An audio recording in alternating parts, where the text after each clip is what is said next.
Hello. In this video we will demonstrate the mode conversion phenomenon that occurs in a long slender bolt. It's typically an ultrasonic waveguide, and the phenomena is that you get a mode conversion from the conical wave that comes off of the transducer. Remember, the transducer is modeled as a piston hitting the head of the bolt, actually an infinite number of small pistons. You get the wave coalesce, you get the dead zone when all these tiny little pistons hit the bolt. You get a multiple of wave fronts. They all coalesce into a wave front and start traveling down the bolt as a single planar wave front. Now remember, this wave front it's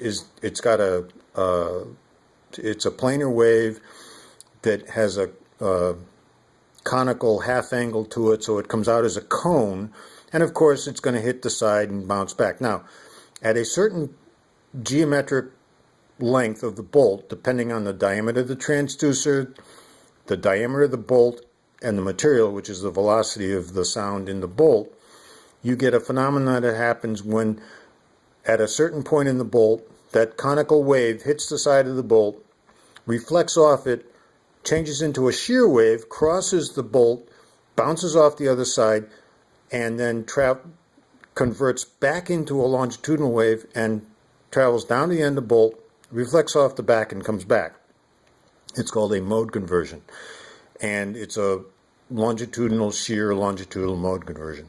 The reason it can be a problem sometimes is that in long slender bolts, the mode conversion actually acts as a wave concentrator. Remember, we've got this conical wave emitted from the head of the bolt coming down, and at a certain point in time you get this mode conversion phenomena that actually concentrates the wave better than the straight through longitudinal wave to the end of the bolt. Okay, so we'll demonstrate this on this 200 millimeter old 50-year-old English head bolt.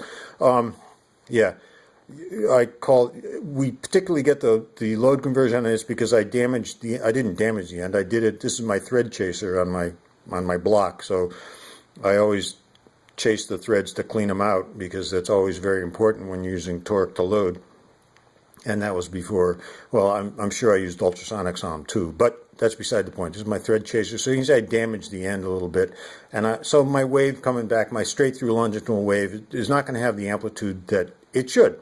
So I get a mode conversion. We'll put a little coupling on here, put the transducer on my 50-year-old plus head bolt, and we'll go off and measure it. Bolt 2, let's do bolt 3. Measure, continue. Setting up the receiver, getting the gain and threshold, 212. Now I measured this, it's actually 205 millimeters. It's an old, it's a steel bolt. I should have better, if I measured it at 205, I should be closer to the actual length than 212. Something's wrong. But it's a good signal. The echo is good. It adjusted it up. The AGC button's not on. But let's take a look at it anyway.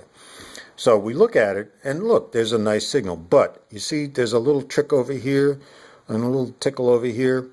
We move it back, and I'm zero crossed on that wave, but there's a wave in front that's at much lower amplitude, but it's still in front of the wave. The first echo back, whatever happens, is the longitudinal wave, straight through longitudinal wave. It's fastest. The mode conversion wave, because it has a shear effect, a diameter effect to it, comes afterwards. But you can see, because of the concentration phenomenon effect of the mode conversion, my mode signal is higher than my straight through longitudinal wave. Now,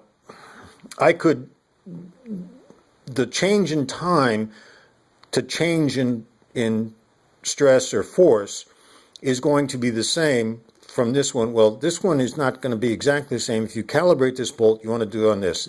The only difference is that the shear wave now has a function. The distance between here and here is that shear wave on the diameter. So if this was a larger diameter bolt, this wave would be out farther. A smaller diameter bolt, the mode would be closer to the first true longitudinal echo. But they're both going to add, this is going to have the effect of the Poisson effect on it, which is tiny. So the difference between the stretch to load calibration of this signal is in the dirt anyway, but it's still going to be linear because the Poisson effect is linear. So this is not what we want. We don't typically want to trigger on the mode conversion. What I'm going to do is, and you can do this in the scope, straight scope mode. I'm going to go to the manual scope, move the signal, move my triggered signal, the mode, out of the screen. I'll blow up that signal a little bit, move it back into the screen. Now, what I've done is I've moved the triggered mode off the screen.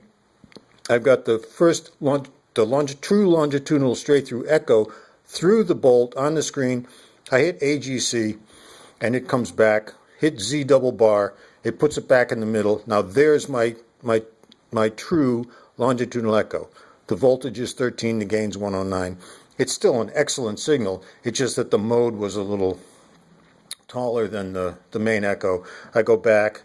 There's my scope trace. I go back, and the length is 204, very close to 205, which is what I measured in the first place. I accept it. I come back to elongation, and it's going to trigger on that. I come back to 3, I read it again, and it remembers where it was, so it'll always come back to those receiver settings. So that's the mode, and if I shrink this down, you can see how, and this particular bolt, because it's so long and slender, we've got 3 modes in here. Let's go back to, and I think the update rate's blinking a little bit. But you can see there's the first longitudinal echo, there's the first mode, there's the second mode. We probably have lots of modes in here. Yeah, fourth mode. So this the modes, again, are a function of the diameter of the bolt, the diameter and frequency of the transducer, and we always want to try to make sure that we're always on the proper longitudinal, straight through longitudinal echo on the bolt. Again, long, slender bolts, especially bolts with smooth shanks.